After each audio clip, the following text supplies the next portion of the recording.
Bakunzi b'u Rwanda Twifuza TV manze kubashuza mbifuriza amahoro y'Imana ni ngewe wakora Imana tubonetse nk'ibisanzwe mbabwira nti ni mugubwe neza ni rero mujye kurikirana ikiganiro live kandi abatari bubishobore baraza kucyumva kuri Turwanya Kanduye. Ndagira ngo mbashimire mwese rero nshimire baramudukurikiye nshimire impirimbanyi mwese aho muri kandi mbabwira nti mukomere cyane mbabwira nti kandi Imana igumye kubaha umugisha. Ntabwo duherutse kuvugana cyangwa se kubaha amakuru ntabwo binyoroheye maze iminsi ndwaye ariko ntabwo ari za ndwara zikanganye oya ni gake ariko kagomba kubaho ntabwo ari ibintu bicitse ariko maze igihe karankubise ka karwara ka malaria ndetse n'izindi ndwara ziba zituruka ku ngaruka nk'izo zose ariko ibyo tubibamo kandi nkeka ko aho turi kwegera ari ahantu heza ho gutsinda. Ubwo rero ibyo ngibyo ndabizi ko buri wese afite ibibazo ariko kandi tugomba kuguma ku rugamba. Nshimire mu mwese rero mwabanye natwe nshimire impirimbanyi mbanze nsuhuza mwese mwambaje motivite nsuhuza abantu mwese muri Afurika ndabasuhuza abari muri Malawi Mozambique abari mu Burundi ndabasuhuza cyane abantu mwese muri Congo Brazzaville ndabasuhuza in Iraq ndabasuhuza n'abandi bafitanye ibikorwa mu bana mu aho muri mwese mbashimira kandi mbasuhuza babwira mukomeze kwihagararaho cyane muza muri rusange ndabasuhuza ku isi hose abari muri Amerika muri Canada ndabasuhuza bavuga bati gomba kubaho na kabona uburyo kuri internet kabona uburyo ko kwivuza mwese ndabasuhuza abari hirya no hino kandi impirimbanyi aho muri ndabasuhuza kuko buriya benshi ntabwo tuba tuziranye ariko njya mbona commentaire nkabona ibyo muvuga nkavuga ni kabisa uru rugamba hari abantu baruriho wenda ntibari kuri ijana ku ijana ariko hari ibyo bakora ugasanga rimwe na rimwe ibyo bakora ni bihesha Imana icyubahiro ni ibintu bituma abanyarwanda muri rusange inyungu rusange ziharanirwa kandi kugira ngo tuzabone cya gihugu kizima kizira gafuni. Niyo mpamvu ushimira mu mwese rero mudahwema muticaye mubaza muti bimeze bite mubaza muti ese umwanzi wacu yaba aracyatugenza ese umwanzi wacu yaba hari cyamugezeho nibura ngo nawe ngatamire kuri resho n'umunsi umwe yumve uko ahungabanya abandi ko nawe byamubera. Izi mpungabanya z'umutekano ziri ahantu hose kugira ngo zice abantu zisigaye zibamaze ariko uyu munsi hari icyabaye kinatangaje nje kuvuga ndetse hari n'ibigomeje gupangwa mu mabanga byo kumara abantu ariko kandi icyo nita RDF yongeye gupfusha abantu benshi. Ndagira ngo mbabwire ku itariki y'uyu munsi mbabwira nti none ku itariki ya 20/3/2024 umunsi w'imperuka kuri RDF ni titire Kibuye Karongi RDF muri propaganda yo kuhahamura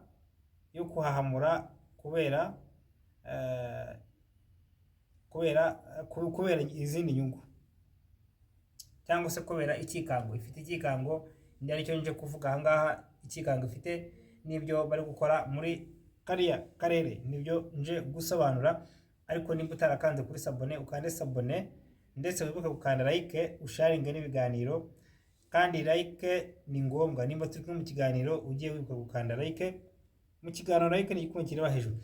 Munyemere rero manze mbahe zimwe muri update gusa mbibutsa ko integari yindi kugira ngo twibohore ubushoboye wese ko agomba kubikora kandi bikora umuntu bikunze utabikunze ntacyo bitwaye wabireka cyangwa cyo bitekerezaho ariko nta kizabuza umutini gutoha nta ntunze urutoki nta n'ushaka kugira ngo mpungabanye oya gusa ubishoboye jya ugerageza kumva ko ubuzima urimo ushobora kuba uri mu buzima bwiza ariko hari abandi bari mu mashyamba hari abandi bari batariye kabari we yaravuze ngo agomba kubasanga yarakabatsindayo ngo kuko ngo n'amazina yabo arayazi aho bigara arahazi ngo bafite ubwenge bwinshi mu mashuri ngo baratsinda ngo bagira n'amazina yabo bo ubwabo bitwa amazina yabo bahakora Imana badusingiza Imana banahimana bakubwimana ba abimana ba mukamana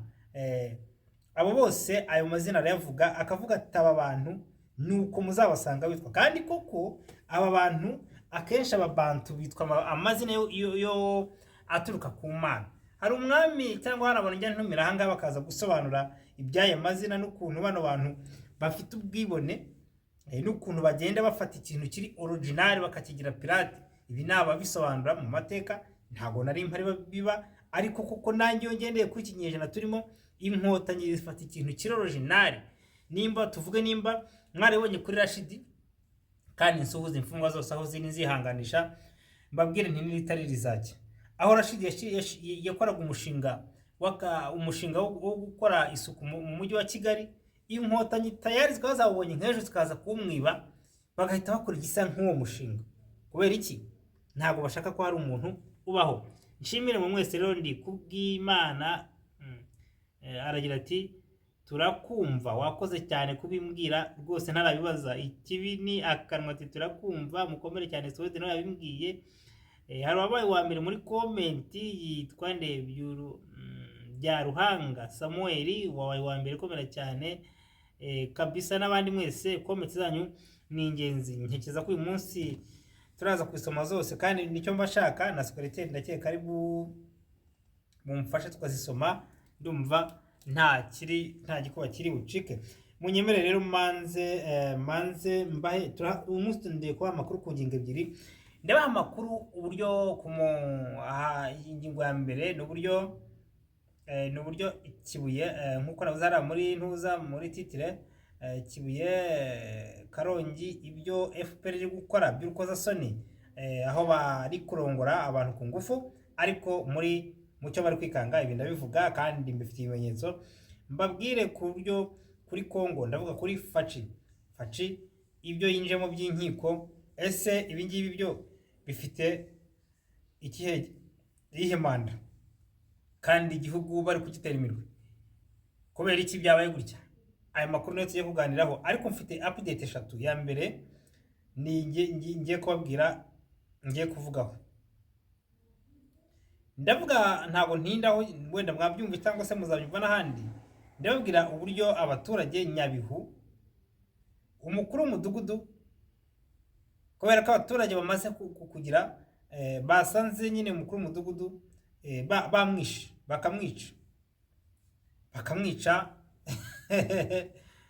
bakamwica cyangwa se baramara no kumwica bakamukata ibishaka. Erega Bibiliya hari kuvuga uko wagenje uri kuzagenga ba midugudu barabimwumva.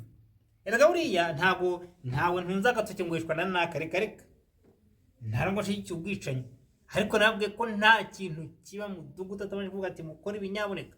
Mudugudu agategura abicanye, agategura abashimusi, akanasinya ku muntu bagiye kwica.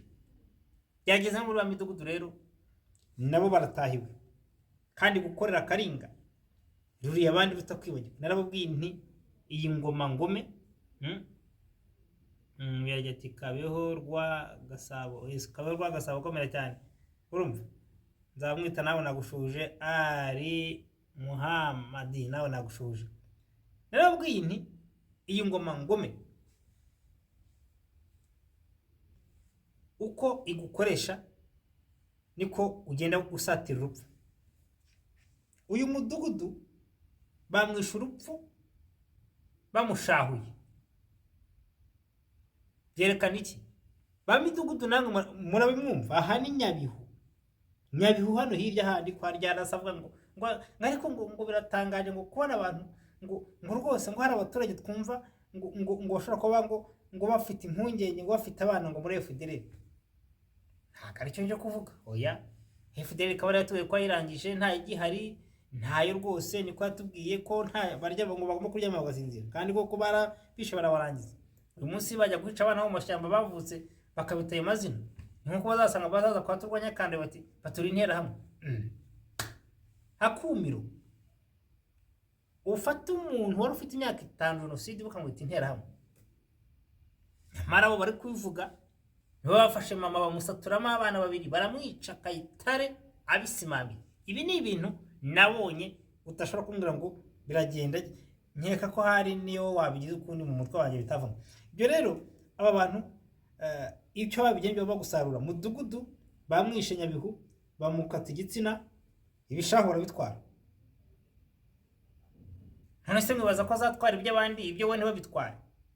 Ntumbaze ngo byatwawe nani, nta nubwo nshaka no kumenya uwabitwaye, gusa gukorera akaringa na bamidugudu bose mwumve ibyo mukorera abaturage mubatanga babakada. Hari abakada baba mu midugudu n'aba mu tugari. Umukada aho uri hose, nabisobanuye ibyo bakada. Umukada aho uri hose uririwe nturaye.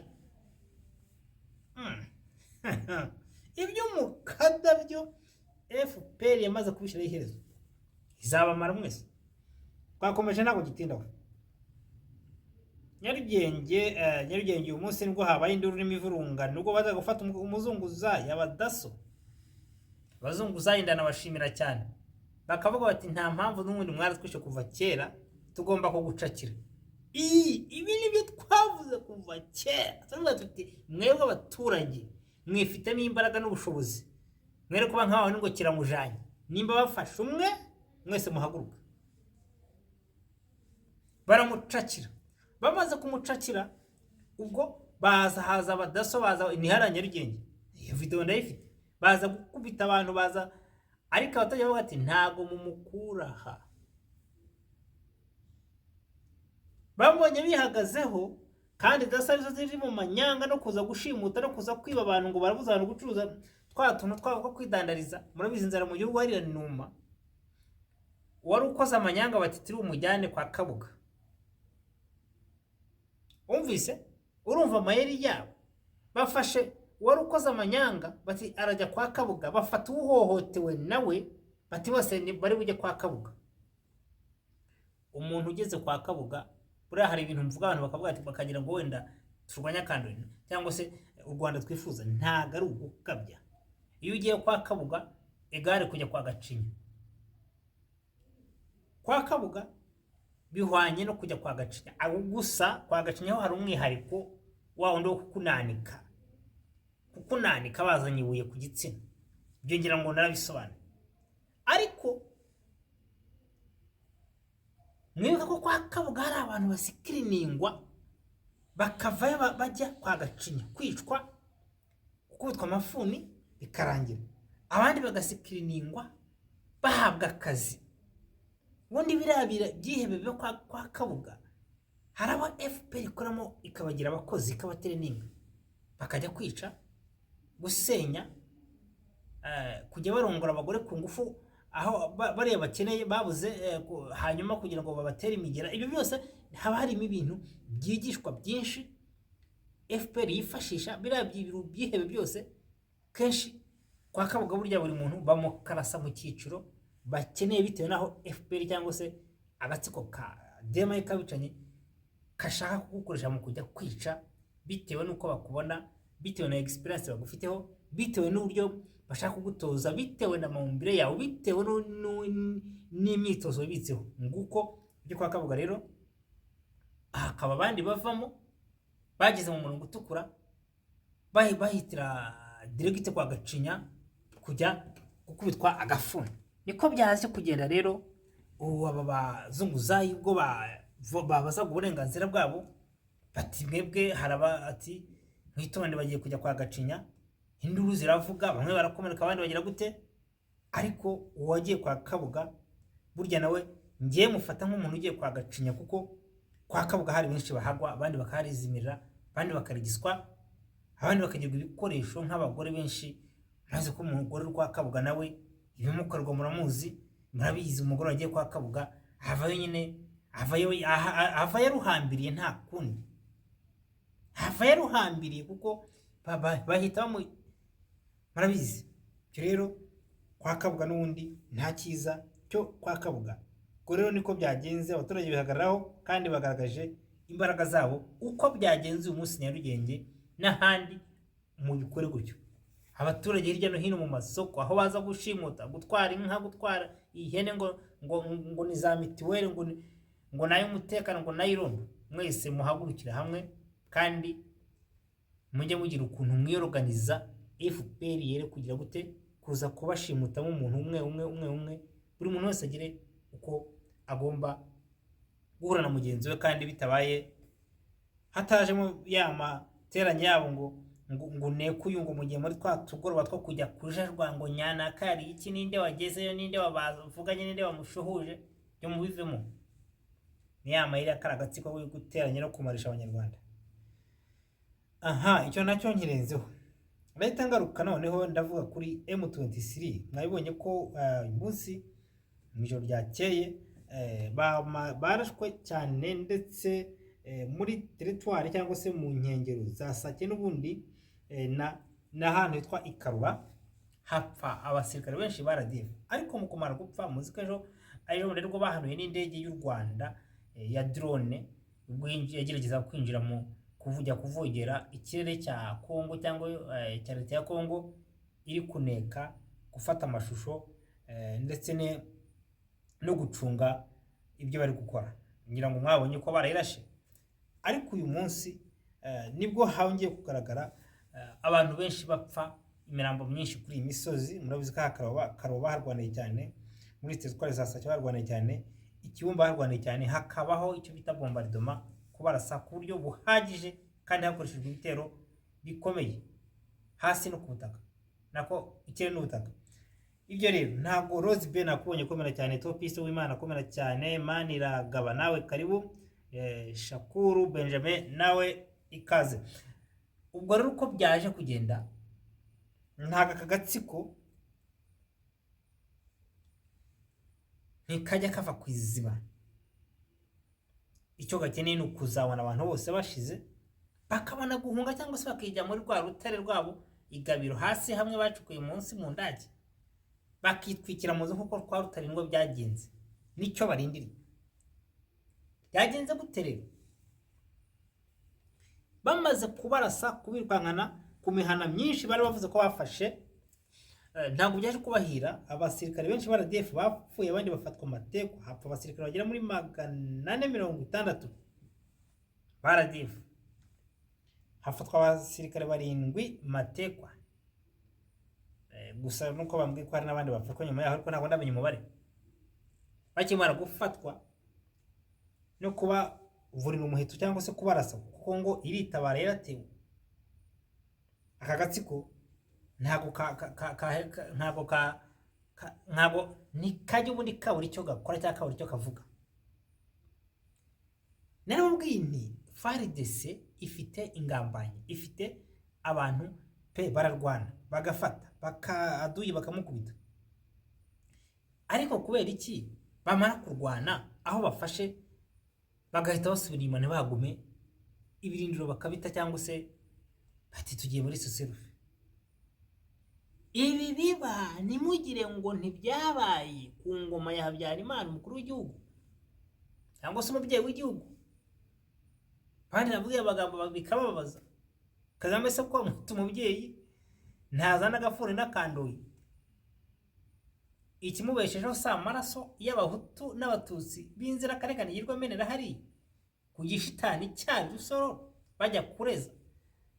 Narababwiye nti aba bantu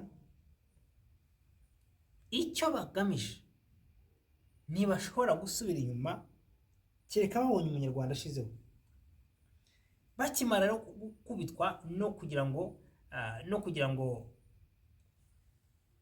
batangaze ko bishwe, ahubwo bariho baravuga ngo rwose ngo twarashe ngo FARDC twageze gute. Nta kuyirasa. FARDC ikibazo ifite ni nk'icyo Habyarimana yari afite 94, aho abasirikare bajyaga kurwana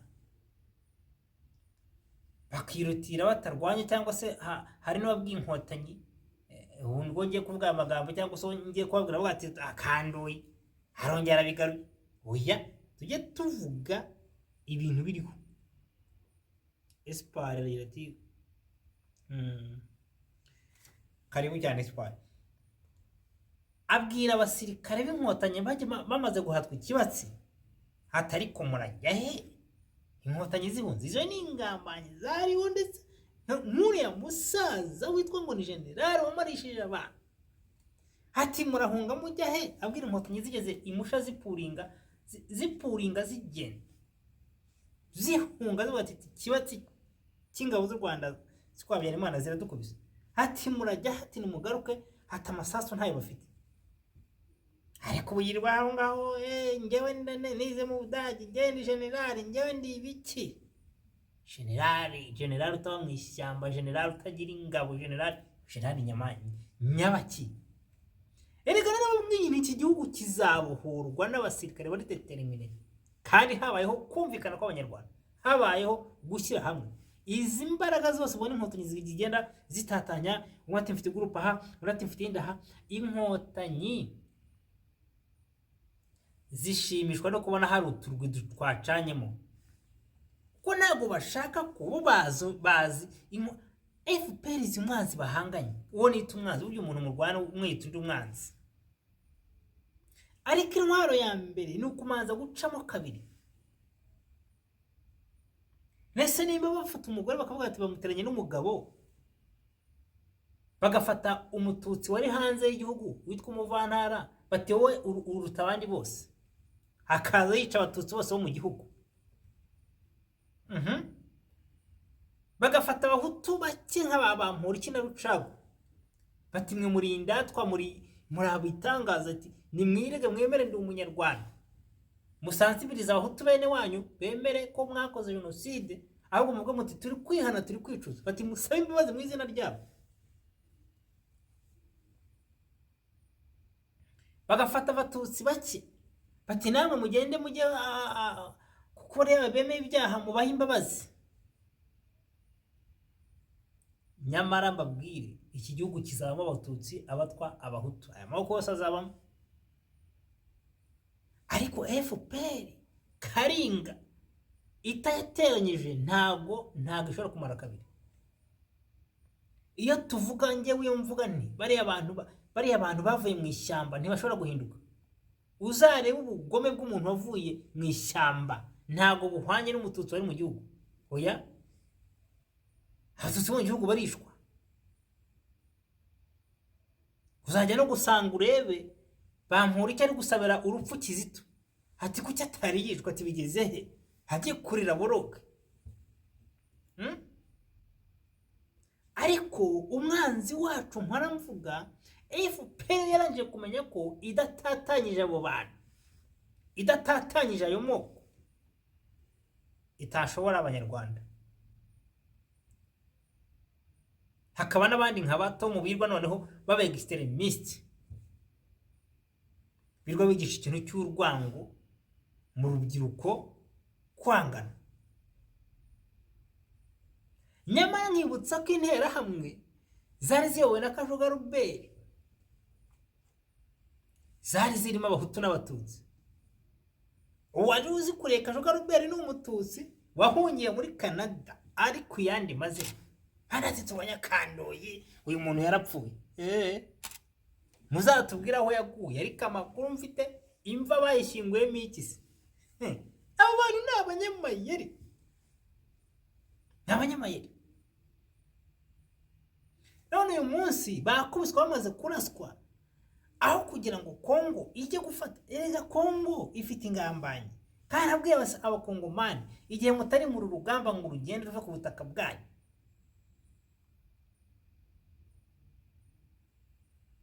murasa umwanzi wanyu ku mugaragaro, ibyo murimo ni zero.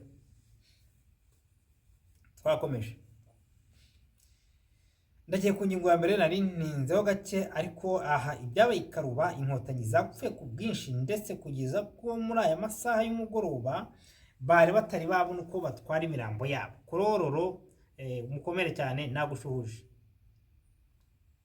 Rose B, karibu cyane. Ndagira ngo mbabwire ngo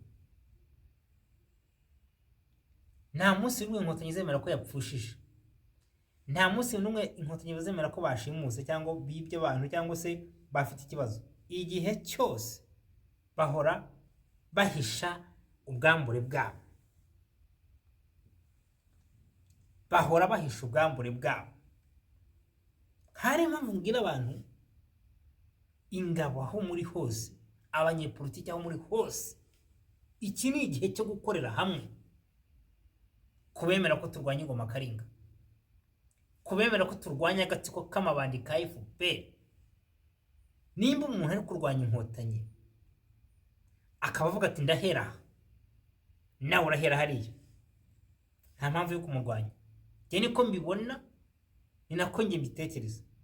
Nimba umuntu avuga ati njyewe ndashaka kurwanya inkotanyi, tukaba duhuje umwanzi wacu, mureke turwanye umwanzi wacu tumuhurireho.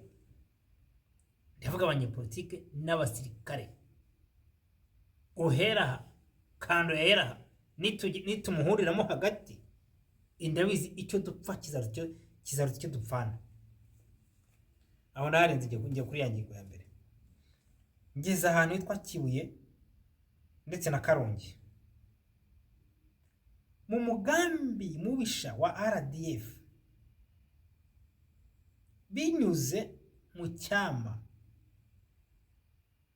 bafashe gahunda yo gutorotira utu turere tubiri cyangwa se izi ntara, Karongi na Kibuye n'icyahoze ari Kibuye, ubwo ni Rutsiro,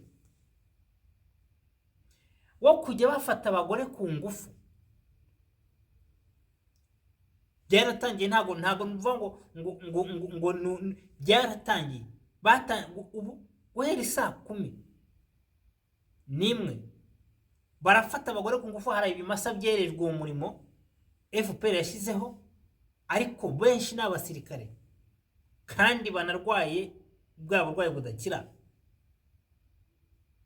Bari gufata abagore ku ngufu, kugigira ku ngufu, mundi bandi bakagenda bakinguza mu mazu, noneho bagahita bagatanga amatangazo, wewe ngo nizangabo za rubanda, ngo twumvishe ko hari igitero cyanyuze aha, ngo cyaraye ngo gifata abagore ku ngufu, cyaraye kiniga, cyaraye gikora amahano. Bo batangiye kwangisha abantu deja ingabo za rubanda, kubera ko abantu bavuga ati turazikunze, ese ziri hehe, ese kuki bataza ngo badutabare, ese ubundi byagiye uko byakagenze.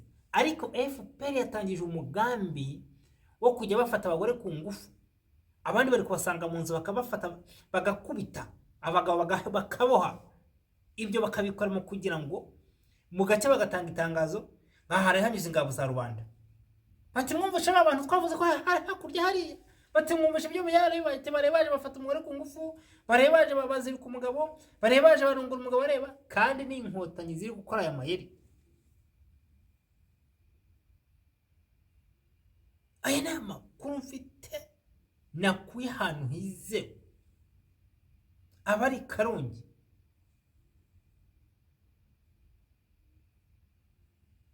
abari ku Kibuye, mutubwire ibi bintu byadutse ni ibiki?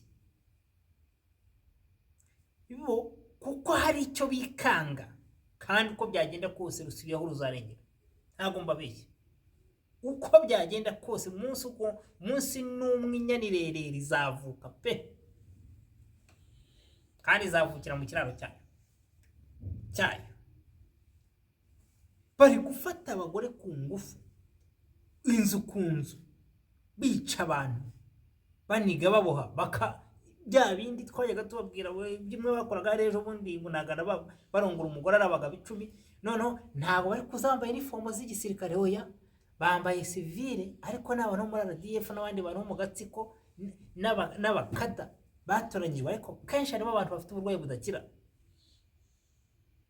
Bagahena inzu ku nzu, bafata barongora ku ngufu, ariko ni mu mugambi wo kugira ngo bangize izina ry'ingabo za rubanda. Bwacya bagakora amanama, ngo yewe ngahangaha ngo twari twumvishe ngo ikibazo ngo cyerekeye muri umudugudu, ngo rwose ngo haje ngo babantu ngo witwa ngo bazaza gucungura igihugu, ngo bagarutse gukora ibi ngibi.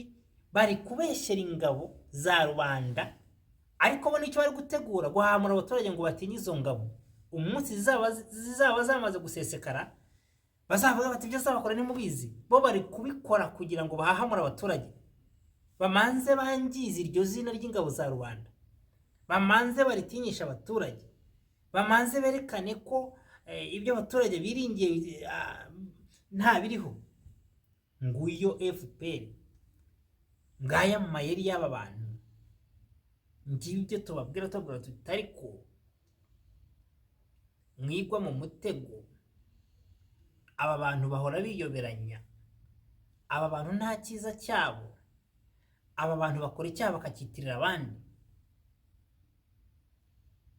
niyo mpamvu mwabonye hirya no hino igihugu cyose utu turere tw'amajyaruguru n'uburengerazuba turageramiwe, abagabo bari guhigwa bukware, ariko kandi ibikorwa biri gukorerwa abagore baba abagabo abakiriho abatarafatwa ni ukubahahamura, n'igihe haboneka umurengezi wo kubatabara bavuga bati ntabwo twababwiye ibyo babakoreye, ntabwo aribo baza gufata abagore ku ngufu, kandi ibi biri gukorwa na DMI. Iyo biri gukorwa na DMI bari gufata abagore ku ngufu, bari kuza kubakinguza nijoro, bajya kurongora abagore b'abagabo ku ngufu, bajya kubanduza izo sida zabo cyangwa se n'ibindi birwara barwaye, bwacya bakidekarara bati ubu nabizi ko bakoze ikintu, haba hari umuntu umwe uri bugende mu mudugudu ati yewe ati byagenze gutya, atabaje abakoze ibi n'aba, agakongeza umudugudu wose, ariko ari ya propaganda y'inkotanyi. Abatazi ko inkotanyi zikora, ariko ujya utinya abantu bamara kurasa amabiyo mu kigo cy'Ikanombe kiriho bati Habyarimana arashe Mayuyu, kandi ari ukumubeshyera, hari inkotanyi zagiye zicengera mu basirikare. Hano uyu munsi iyo Kibuye, Karongi yose irimo abademayi bo kugenda bakora umurimo mubi, ibintu mu byamagane, maradiyo yose byamagane, abaturage batabarizwa. Aka gatsiko icyo kagamije ni ikintu cyose kizatuma abantu bahorana torotire, cyangwa bahora bafite impungenge n'ubwoba, ashaka kwereka abantu ko FPR idahari batabaho, ariko kumbi nibica. Niyo mpamvu Tito Rutaremara aravuga ati twebwe twamenye amagi kugira ngo turye umureti. Harabambwira ati umureti n'abatutsi nyine bagomba kwica abatutsi mu gihugu kugira ngo babigereka kuri Habyarimana, kandi nayo wishwe, urebe ukuntu abantu ari abagome, hanyuma bifatira ubutegetsi ariko bagendeye ku iturufu y'abatutsi, bica abatutsi benshi babigereka ku bahutu, hanyuma bateranye ubwo bwoko bavuga bati dufashe ubutegetsi. Ariko ubutegetsi n'ubw'agatsiko, kuko hariya muri kiriya gihugu harimo abatutsi batagangaye, nanjye ndabyemera, harimo abatutsi batagangaye, gusa hari abagashize tuzi bamaze n'abantu, ariko harimo abatutsi batagangaye ndetse bagereranya nk'abahutu cyangwa se bafata nk'abahutu bagenzi babo, bamwe bari mu gihugu ariko bitwa abasope. Buriya izina abasope mu gihugu, abasope ni abantu bari mu gihugu bose inkotanyi zasanzemo, ni abahutu n'abatutsi, abo ngabo bitwa abasope. Harabambwira ati yarinda kwegeze kumbwira ati kandi ibyo bintu nukagivuga biradukomeretsa. Birakomeretsa? Ninjye wazanye abasope, ninjye wazanye ibyo bita ngo ni abatizedi, ninjye wazanye ibyo basajya, ninjye wazanye ariko nakumira ko abitwa abagogwe. Abagogwe haburya n'abagogwe harimo abagogwe b'indobanure, ntago ari bose. Indobanure z'abagogwe zimwe zikora muri garde de présidentielle cyangwa de président, n'abandi bashinzwe umuhini bafatanya n'abandi nyine navuze hejuru ariko ntari gusubiramo, bashinzwe umuhini. Ese ugira ngo uriya muhini iriya funi bapfa kwishinga umuntu uwo ari we wese? Ntibishoboka. Hariya harimo ibanga, ntabwo umuntu ukuriye agafuni cyangwa utera amafuni bapfa kubishinga uwo ari we wese, bagomba haba hari umuntu ubitse ibanga ryabo,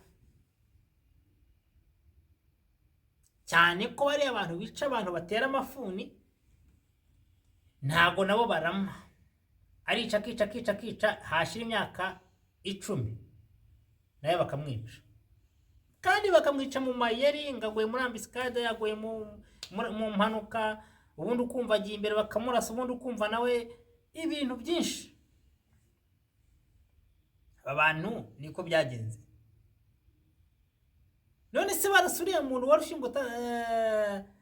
warushinzwe transparency, bamurasa bariya bajire b'abakomando, bari bamurashe batumwe, ariko bamaze gufatwa kamera zababonye, kariya gatsiko katabo abantu rwose bati ntabwo ariko twabatumye, twitandukanyije nabo, babakatira imyaka 10.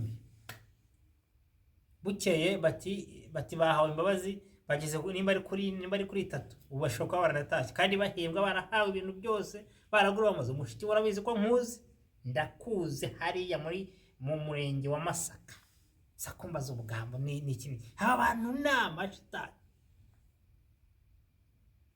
bohereza abantu kwica abantu, bafatwa bati rero mwebwe ntimwemere ko twabatumye, kandi boherwa n'abicanyi bati mwishyira leta mu kaga, bati mwari muri mu kazi ariko mwihangane tuzabadefanda.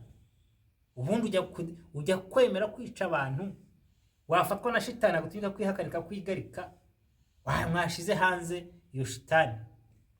Nta muntu wakoreye FPR uzigera agira amahoro atabanje kujya gusaba abanyarwanda imbabazi no kwerekana ibikorwa bya FPR n'abandi. Ibyo byose ni ibintu duhora tuvuga. Niyo mpamvu uzasanga kiriya gihugu nabwintu umuntu wese bakoresha hari inyandiko yandika bati wowe rero ukoze bari kwandika hariya, igihe cyose ati ntuzi ibyo wakoze, ugahorana muri icyo mu kidodo. Buri ikidodo abaturage bahorana, aba baturage b'Inyabihu bafite, abaturage bakibuye bafite, na Karongi n'abasirikare n'abapolisi barakigendana. Ntese ndababeshya, burya nawe wagendana ikidodo.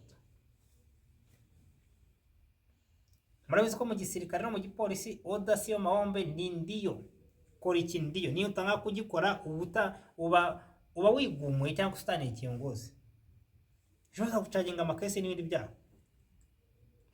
ureze nawe nagushuje n'ibindi byaha.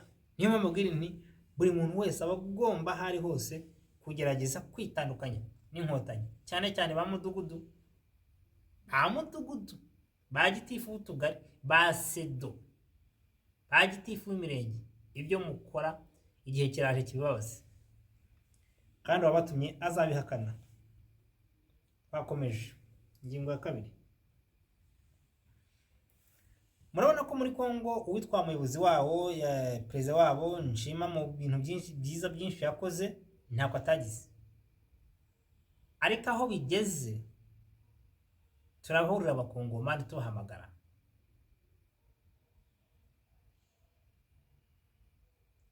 Umuriro uzimirizwa aho waturutse. Umuriro kugira ngo uzimire mu cyerekezo wavuyemo.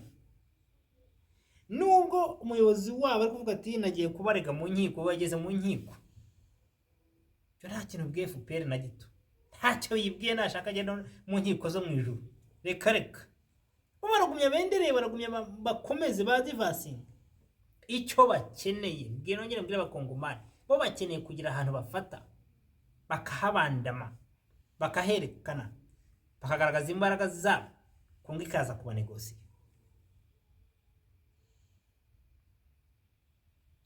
Nimwambwira impamvu ki Kongo yavuze umwanzi wayo ikabimuzi, yaramubwiye amahanga ndetse n'ibimenyetso bikaba bihari, kuki Kongo itararasa kariya gatsiko ngira se umwanzi wayo kumugaragara, cyangwa se imurasa nambuka yambuka umupaka, bafite drone ziba monitoringa. Nizo ngambanyi zose zimeze nk'aba generali birwa bavugira iyo banze kujya ku rugamba bagatanga igihugu bakiguze inkari.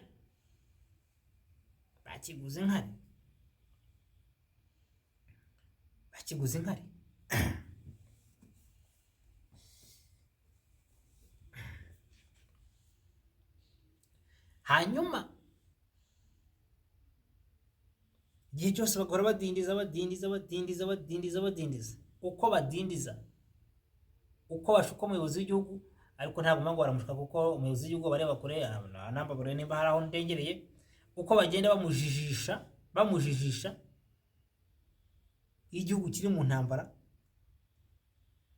uko mbizi cyangwa se nange murambwira, icyo kigora ni ukwidefanda no guhangana n'uwagiteye. Ntabwo nibaza ukuntu wambwira ngo kongera ajya mu nkiko,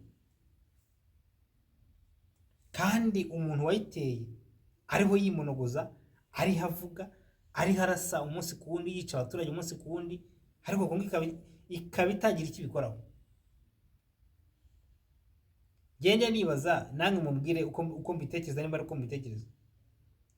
Kongo ikubye u Rwanda inshuro 80, tubyiga batubwiye, kandebe ikubye u Rwanda inshuro inshuro 89. Kongo ikubye u Rwanda inshuro 89. Ko bimeze? Nibaza impamvu igihugu gikubye u Rwanda inshuro 89 gishobora kugipfukamira. Gishobora guhora rwose ngo baranegosiya ngo bihangane. Urumva? Ni impamvu ki igihugu gikubye u Rwanda inshuro 89 gishobora guhora gihanjagaje mu karere muki uyu munsi bakaba kubwira umukuru w'igihugu ati rero cyangwa se akaba ari mu bintu ngo byo kujya mu nkiko. Yereka mbabwire kandi mbwira Abakongomani, mbwire FARDC, ibi ni wa mugambi bari gutegura cyangwa se bari kujisha umukuru w'igihugu ngo babone uko bamuhitana. Ubwo bari gutegura ikintu cyose cyava azahurira batitatinza kugira ngo bamubone uko bayibajisha Habyarimana, bati buretse tugiye mu masezerano, bati buretse ati rwose hari umaze gusinya, ihangane gatoya tube tuganira, bakagumye bakamujijisha mpaka bukira. Buriya Habyarimana amakuru naramenye ngo amaze gusinya amasezerano Tanzania, hari umuntu waje aramujijisha amuganiriza ati ese bimeze bite bo wihanganye. Rero mbona umukuru w'igihugu cya Kongo, karibu dusome comment, niba nta yandi maguye arimo, abitwa abakonsiye cyangwa se n'abandi bantu bamugira inama harimo ingambanyi, uti kubera iki? Mumbwire. Iki gihugu mu buyobozi bw'igihugu yaratowe, ariko ntabwo ndumva niba haragiyeho guverinoma simbizi. Mumbwire, nge mperuka nta guverinoma irajyaho. Pariroma nayo nkeka nta irajyaho. Wambwira impamvu ki igihugu gishobora gutora umukuru w'igihugu, pariroma ntijyeho, guverinoma ntijyeho, hari igihugu abajyanama b'icyo gihugu uwo muyobozi baba bakurikiye, nimba kuko nta ngambanyi zirimo. Ese habayeho nk'ibyago perezida akagira ikibazo, ninde wa defend igihugu? Nta buyobozi buriho buri bufate izo nshingano cyangwa se buri bwitoremo umuyobozi runaka. Ntibikabe, ntabyo nifuza. Rero ibyo birakorwa n'aka gatsiko binjiriye hejuru yo. Mukamusoni Liberata nakubonye, karibu cyane. Binjiriye hejuru yo uko ntabwo batubwira ukuntu igihugu gikubye u Rwanda inshuro 89, amabande akiba kireba bafite ibikoresho, kikaba kimaze ukwezi nta pariroma, kimaze ukwezi nta guverinoma, ukambwira ngo kiri mu ntambara, kandi turavuga ko bari mu mugambi wo gushaka uburyo bica umukuru w'igihugu. Nta mugambi barimo, barashaka uburyo batembagaza igihugu nk'uko muri 90 byagenze. Niba intambara itari bien organize uyu munsi, Kongo ifite imbaraga irakubita aho bafashe ati baba gambanyi bo ba RDF ati musubire inyuma kubera ubwo bugambanyi. Haramutse habaye ibyago, Kongo yajya inyuma yaho twari turi muri 94. Niyo mpamvu tubwira Abakongomani tuti iki ni igihe cyo kurwana, ntabwo ari igihe cyo kujya muri za nkiko. Babwire sinumva impamvu, ntabwo numva impamvu abantu bari kwicwa. Ibiri gukorwa muri Kongo byo kurongora abagore ku ngufu kuriya babagize kuriya, cyangwa se uyurira mupangu, umuntu urabona ko wageze ku Kibuye ukaba uri na Karongi.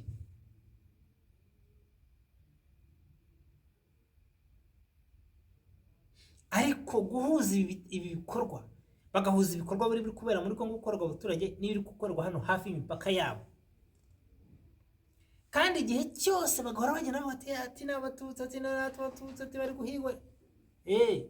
Ni turufu nziza, ni turufu yo gucuruza, ni turufu babonye igicuruzwa cyabo kiriho kirarangira, ariko bakijyanye muri Kongo. Kongo mufate gahunda, mufate umwanzi wanyu mu murwanya. Igihe cyose Kongo itarahaguruka ngo irwanye, abaturage bahaguruka barwane n'agatsiko, kandi bakakubitiraho kavuye, ntabwo byashoboka ko intambara yahagarara kuko mu gisirikare cyarimo ingambanyi kandi bari gushaka uburyo bwose bica umuyobozi w'igihugu cya Kongo. Murakoze murakarama, munyemerere nsore hano ikiganiro, ntabwo nshaka kukigira kirekire cyane, nsabe secrétaire adufashe gusoma komenti zanyu. Komenti zanyu ni ingenzi, manze sabe komenti zanyu uko ibyo tumaze kubona aka gatsiko kari gutegura igihe cyose kagahora karira jenoside. Abakongomani bakora jenoside bati ni abatutsi, ariko abatutsi nibo bwoko bwa mwisi bwonyine, nibo ba muri Rwanda, nibo b'abakongomani, kandi igihe cyose ugasanga abari gukoreshwa ni b'abakongomani bavanye muri Kongo. Ariko twajya kora tugasanga n'abanyarwanda bajya kwitirira ayo mazina, nk'uko uyu munsi abenshi bitwa abanyarwanda, kuko kwitwa umunyarwanda byabaye ikibazo, benshi bita abakongomani no mu buhunzi. Ariko nta kibazo, ni stress zawe ntabwo nabirwanya, ni byiza kuko burya ntawe umuntu hunga adapfunda imitwe. Ariko se kandi bizahora gutyo? Tugomba kwishakamo igisubizo binabwiza, kandi mbwira abakongomani ngo ni igihe cyo kurwanya umwanzi wabo ku mugaragaro, nk'uko nawe bikora ku mugaragaro, yemerewe gufasha abanyarwanda n'abanyarwanda kandi nabo bahaguruke ku mugaragaro. Kandi secrétaire dufashe gusoma comment. Byaruhaga Samuel komera kandoyi Rwana tukuri inyuma kabisa. Akoze cyane nawe. Rwana tukuri inyuma. Dr. Julius ati niyitegeka niba ari ikina inyama mbakumfa sinzi. Fesibanda karibu sana Theo, ikibi nakanwa mukomere cyane, turi kumwe tuzatsinda Karinga, tuyambaze Theophile iburasirazuba, tuyambaza ati iburasirazuba turagusuhuza. Bakoze cyane iburasirazuba, nanjye ndabashuhuje. Yusufu Sadi ati karibu inshuti yacu, nizere ko umeze neza. Koromboka ntago meze neza, ndarwaye ariko ndaho uje kandi ndabasuje mwese. Ni Koromboka komera Koromboka. Rugina Vincent ati komera turagusuhuza, Imana iguha umugisha. Komera cyane nawe. Imana Eulade ati amahoro y'Imana abane namwe inshuti zaturwanya Kandoyi n'u Rwanda twifuza. Sikorone gashira baketi komera musaza, nta nugacumbagire. Umugabo arigira Genda Ukwayo TV, makuru mba ntago namuherukaga Genda Ukwayo. Komera nanjye mfi muheruka Genda Ukwayo. Genda Ukwayo. Genda Ukwayo. Mukomeze cyane mukomere cyane. Swedi Mubara amahoro Theo wacu, ndishimye kukubona. Swedi Mubara ati turakumva, ikibi nakanwa turakumva nta kibazo. Swedi ati ikaze turakumva. Ndikubwimana Eulade ati turakumva neza. Ari Muhamadi urware ubukira Theo, komera nzahabwa n'Imana uri yes nabisoma. Kabeho rwa Gasabo yaje ku Shakuru Benja bati Theo komera uwo nzahabwa n'Imana, ugutuka ngo uri kimara we ni igiki. Ntabwo nzi icyo ari cyo, ubwo nyine nicyo nazi. Maniragaba François ati komera Theo, Imana ikomeze kubana namwe. Theopiste w'Imana ati komera Theo, uri mu kazi keza ubishimirwe. Rose B amazina n'amafoto yazangambanye ari he? Theopiste w'Imana Theo, ese worohewe? Ejo numvise wari urwaye, ese wafashaga agahenge? Yes, ndikoroherwa. Parango gati komera Theo wacu n'abandi mwese mu kiganiro. Ndabasuhuje Rose B, abasirikare ba RPF nibashaka bashire, kuko n'ubundi bagomba kwibaza icyo barwanira. Espareka burabuza ndagushuje nasi nagwerukaga. Yabasuhuje cyane. Umugabo Genda Ukwayo komera kerane.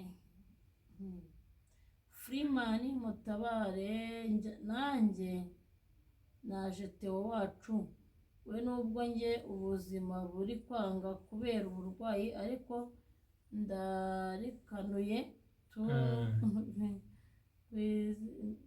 izi nyana z'imbwa sinaziha agahenge zo gashirira ku icumu. yego Rose Beth hari uwavuze ngo naho byumva yafatwa umunsi si yapfuye naho byumva yafatwa. Theophiliste Uwimana ati ibyitso ni byinshi ariko nibimenyekana bizainzira. Shakuru Benjamin ati utukana umujyane muri dustbin pe. yagezeyo Abasogosi barasaba ku buzima kubizira soro. Rose Beth ubu se bamura iki wicuza ko ari umuhutu ari he?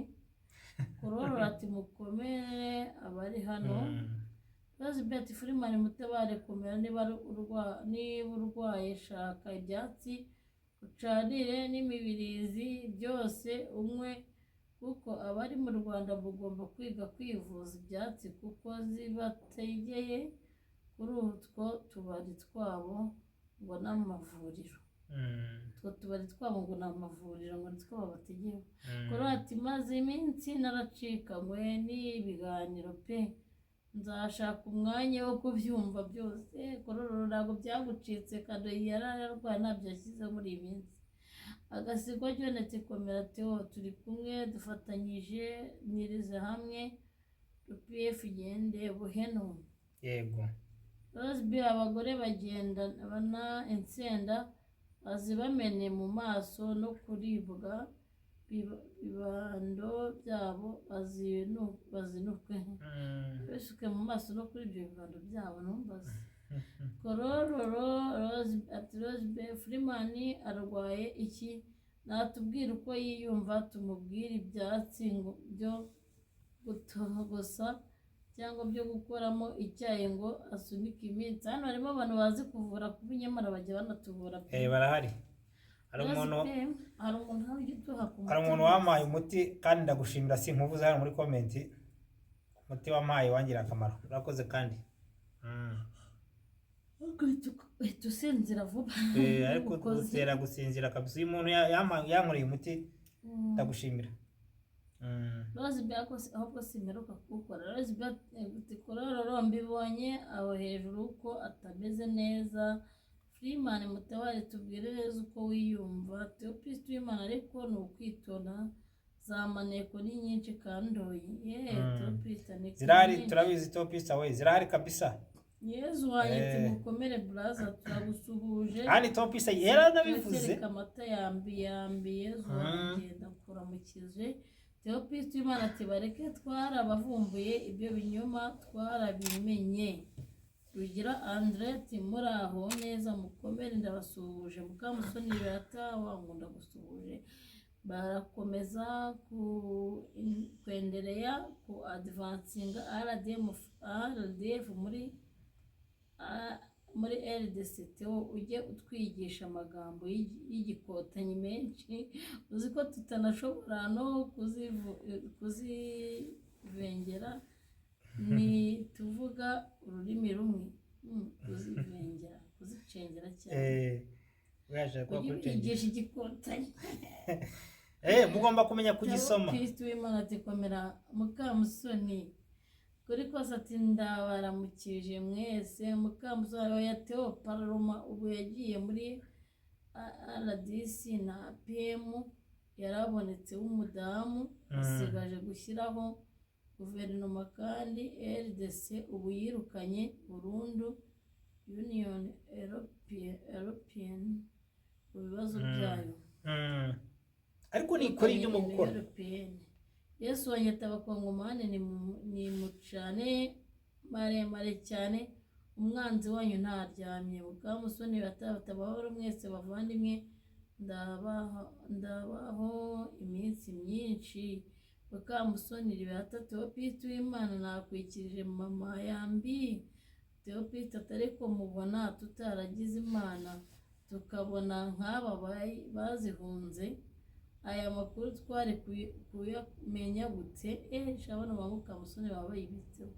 Mukamusoni ati izi mburagasani ziri muri ya gahunda yazo yo kubyara abana benshi b'abavantara b'abatutsi kuko abandi bari gushirira i Kongo. Korora ati Habyarimana se we ko ari yayo ngo mucuti we yamubujije kujyayo.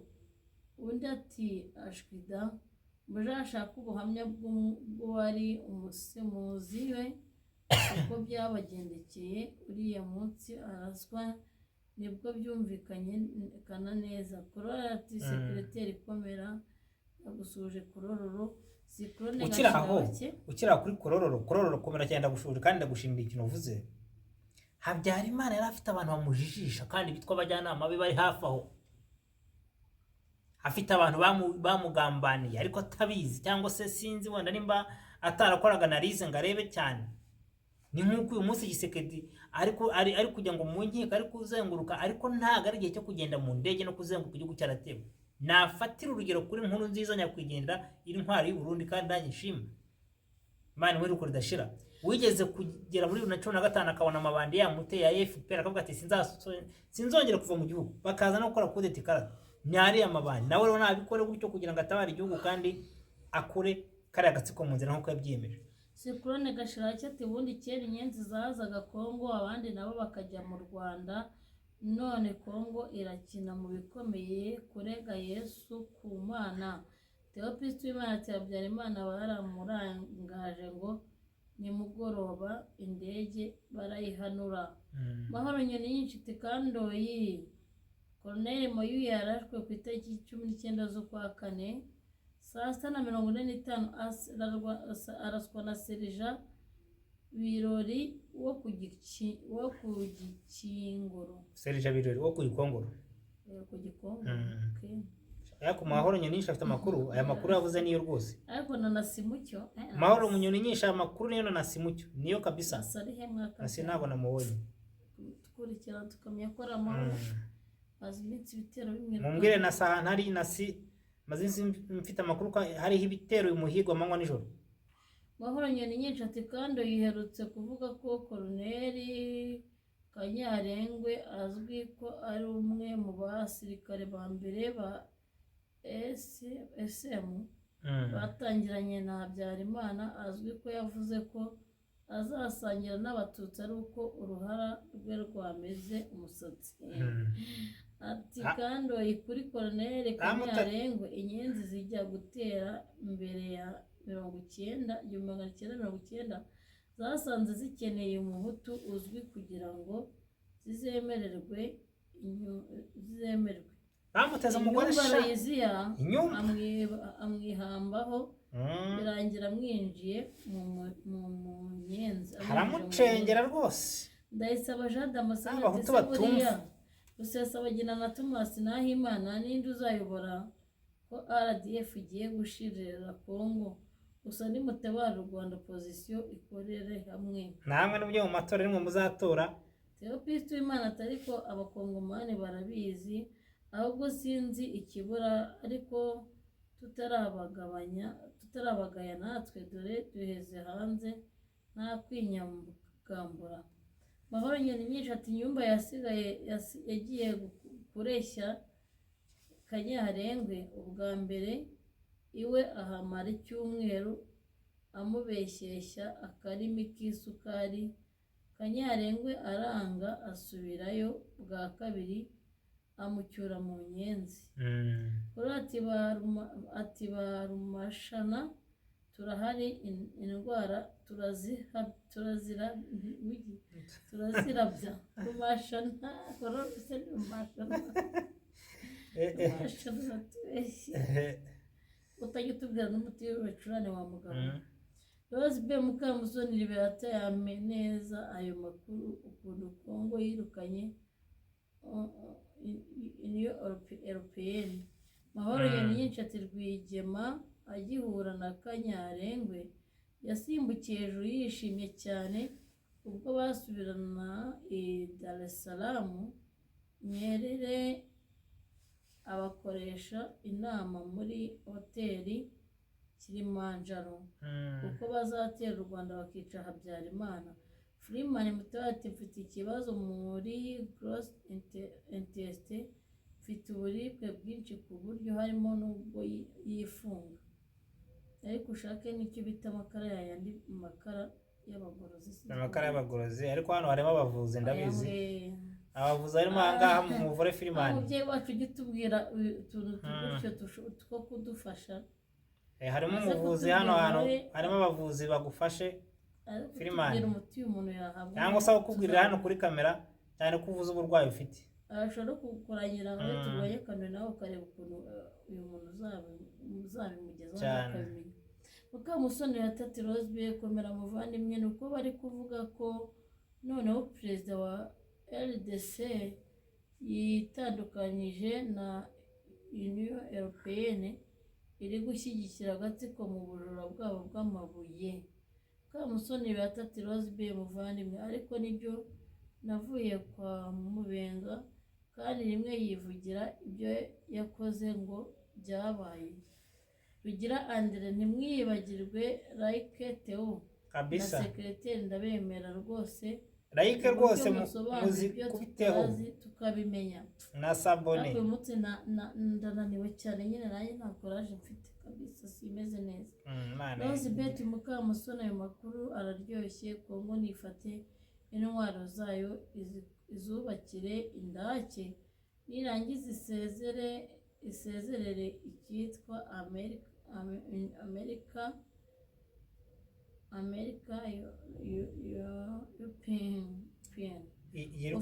Ubufaransa byose isigare ihanganye n'agatsiko. Theopiste Uwimana Mahoro nyoni nyinshi kandi Nyerere yangaga Habyarimana cyane amuziza yahiritse Kayibanda nicyo yamwangiraga. Ati Gisekedi nawe mureke none ubu wambwira ko atazi uko byagendekeye Habyara, ukuntu zamujunguje zimujyana hirya no hino, zamuzunguje nyine zimujyana hirya no hino bikarangira zimurangije. Bavuye bamubeshya yemere nzaba mbarirwa da. Yewe ndi gusoma nanjye nk'umuntu nyine wo mu kiburamwaka sinzi. Mukamusoni Ati Freeman Mutabari muvandimwe, mwariye ngwiki iki imbunda cyangwa igikakarubamba? Ibumba. Okay, imbunda ni ibiri mu mutwe wanjye. Arye ibumba cyangwa igikakarubamba, arabwira Freeman urwaye. Nizere ko mwicunga ntihabe harimo utuzi twamunyuza, cyangwa murye umubirizi cyangwa tangawizi na jinja, nibyo birasohora ibirimo. Ariko abonye amakara byaba byiza cyane. Amakara y'abagorozi, amakara abakoze muri ya nturusu bita makurata, abaseye nyine nk'ifu nka podi. Theopiste Uwimana abari muri Afurika mwige kwivuza imiti y'icyaro, naho kwa muganga nta kuhizera, mwirinde kabisa. Icyo uvuga Theopiste nicyo. Amavuta ya olive oil kuyanywa. Theopiste aravuga ukuri, abantu mwige kwivuza imiti ya kinyarwanda cyangwa se y'ibyatsi. Rwabugira ati Mukamusoni Liberate yambi Marcel nawe hano urahabarizwa anywa ayo makuru ya Union Européenne ko yirukanywe koko nibyo. Ari nifundi mukomere mwese. Freeman Mutabare ku ivuriro hose najyayo kuko mba nigemuye, nzagwa mu bwihisho aho kugwa mu maboko y'abasogozi. Abasogozi mugomba kwirinda. Mukamusoni batabwira ubu Freeman ahonde amakara anywe, narangiza yibuke ko ikindi abatiye mu kadomo bacike ku binyobwa byo mu tubari kuko ubu bamaze kubihumanya. Mahoro nyoni nyinshi mu 1980 Kanyarengwa yashatse guhirika Habyarimana nawe arabimenya. Kanyarengwa ahungira Tanzania, nibwo bari izindi bafunzwe barimo na papa wa Ingabire Victoire yafunzwe imyaka 4. Ajida Major nanjye ndahageze mbahaye yambu mwese Ajida. Niba ari ngita baheruka nimba ari uko sinzi uko bimeze. Mukamusoni batati Freeman mutabare muvandimwe murye n'amakara hoze avanze n'amamesa. Ntamwamenya harimo ibiguhumanya. Amamesa barayaguhaga ari imyumbati. Yego. Ujyagwire yabariye imyumbati bakayabatambika mu kanwa. Mahoro Nyoni nyicetse inyuma isi yaje gufungurwa. Niba Ingabire yakurejemo gukurikira politiki. Ajida Major ati amakamyo yameranye. Yego. Korora ati nyereka akunda kwibagirurana kandi nawe ari mu bakoze ku banyarwanda. Rero ni ukuri yaraduhamije. Nyerere akunda kwibagirana. Mukamusoni batarozi bye muvandimwe nibyo mubyandike narindi. Harya Nyerere yayobaga iki gihugu? Ni Tanzania ni Kenya. Bya mbere bicu bya uburozi. Mahoro Nyoni nyinshi 1980 abafunzwe bamwe ndabibuka gusa umwanya twandikamo ni muto cyane sinabona aho nandika amazina yabo. Rose Beta biyita abakongomani ntawe bahinga banyiriza umutekano ntacyo ariko n'ababafashe abandi urugamba nabo bafata abandi urugamba kuko umwanzi ni uw'akarere. Mukamusonete Rwabugira ikomera muvandimwe nakwikirije nabibonye kwa Mubenga wenda ko yari kumwe n'umunyamategeko w'iwabo byaba ari ukuri. Freeman mutabare murakoze mwese abandangiye imiti nzagerageza ndebe ko byamfasha kuko ndarembye cyane. Ugerageza umwe ku tuvuta twa olive oil nugira amahirwe ubone extra virgin niko tuba twanditse aba original. Rose B amakara abura byinshi iyo uyanyoye ukaza kubona n'inshyushyu niyo wahumanye ntacyo uba ukibaye. Warizi ko ushaka ngakora bateraga bari inkingo tuzifitiye ubwoba tutazizeye unywa amakara before bagutera urukingo wanyweye amakara ya miti bagutera before n'imbere bagutera imiti n'igira ikigutwara mu mubiri. No kuvanga amakara yica ikintu cyitwa uburozi mu mubiri wawe na kwa kundi wagiye ahantu ukarya utayizeye genda uhita unywa amakara direct ibyo baba bagwaye byose bishobora guhita bigira gutubyituma gutyo. Rose B amakara avura byinshi iyo uyanyoye ukaza kubona n'inshyushyu. Okay. Korororo Mahoro Nyoni nyinshi ayo makuru yacishe mu gikari kwa turwanya kanduye. Sikorone Gashirabake Tanzania. Mukamusore ati Freeman mutabare Tanzania naho Nyerere yabaraga. Yes. Ntabwo ari nzagerageza nibyo gukora bitarenze ejo ku gicamunsi kuko amasaha agenda niko bikomera. Aho yagerageza amakara nuyabona uzatubwira uko byakugendekeye. Rugira Andret yayoboraga Tanzania Theophilus Imana Freeman murakoze cyane. Mwese rero reka mbashimire kandi mbifuriza rya joro ryiza mbifuriza amanywa meza mbifuriza igitondo cyiza bukeye kandi mbabwira ntereka dukomeze turwanye Karinga nawe azaduhunga. Mbabwire nti andi message wasoma irahari. Freeman mbonye improved nawe nakubonye na Freeman hejuru kandi mbasuhuze mbashimira ko korora mugeti Freeman iyo miti bakoranye ntuzayifatire rimwe ibumba cyangwa amakara ni ugufata kimwe. Ikindi ntabwo ari amakara yose abonetse ni ugushaka ayo y'abagorozi apana gufata aya makara muteka mu ziko ngo nayo ngaha. Mahoro Nyoni nyinshi ati kandi nyereka Nyerere yari perezida wa Tanzania aho aviriyeho yakomeje gutekeramo na perezida Mwinyi na Mukapa. Niyo mpamvu Tanzania Uganda na Ethiopia bafatanyije kudutera bakimika inyenzi. Mm. Theophilus ati Freeman Paul unyure mu gikari bakora mu miti kuko n'umugome iyo amenya umuti arawica ntukore. Yego nibyo. Wabugiritse Mukamusoni Beata iyi nkuru ibaye Kongo yaba irimo kugenda ikora ibikorwa bya ibyo mba narimo kubona neza.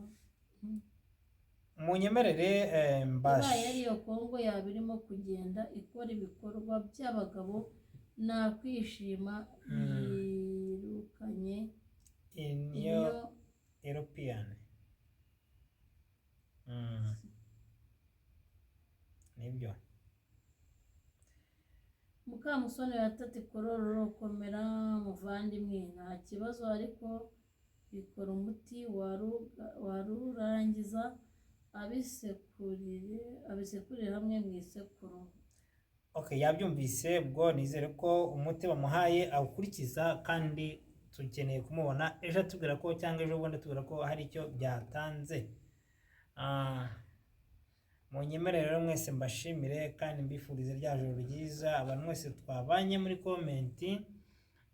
Imana yo mu ijuru igumye ibahe umugisha kandi aho bukera ngo mugire igitondo cyiza, aho ari ku manywa nange mugire amanywa meza. Reka rero mbashyire musigiremo kano karirimbo hanyuma noneho twikomereze.